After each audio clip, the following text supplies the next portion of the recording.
A sea of mourners filled the streets in Iran for the procession for General Qasem Soleimani. He was killed by a U.S. drone strike. And Iran has vowed to avenge his death. NATO's Secretary General is now calling for restraint and de-escalation, as a lot of people are very afraid that this situation is pushing the U.S. to the brink of war.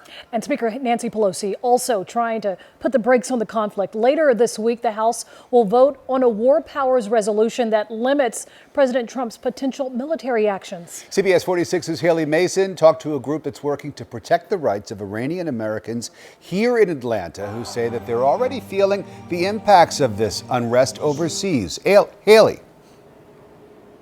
Rick, that's right. The fallout of that U.S. attack that killed Iranian military leaders continues to spread across the country, and now even at airports and in local Metro Atlanta families.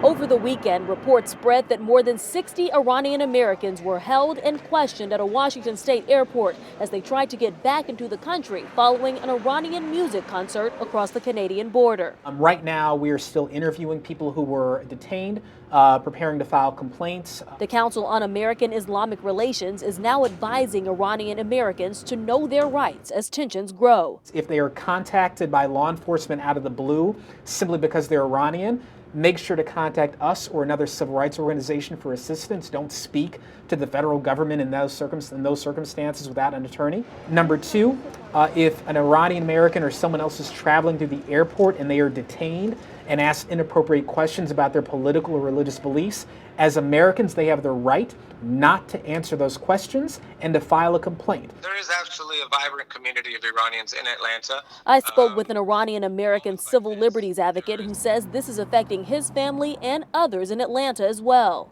We feel this in every part of our life. It affects our families, their travel schedules, their travel abilities. People are afraid that their visas are going to get revoked, that their green cards are going to get revoked, that they'll be, summarily detained for no reason or arbitrarily detained for no reason.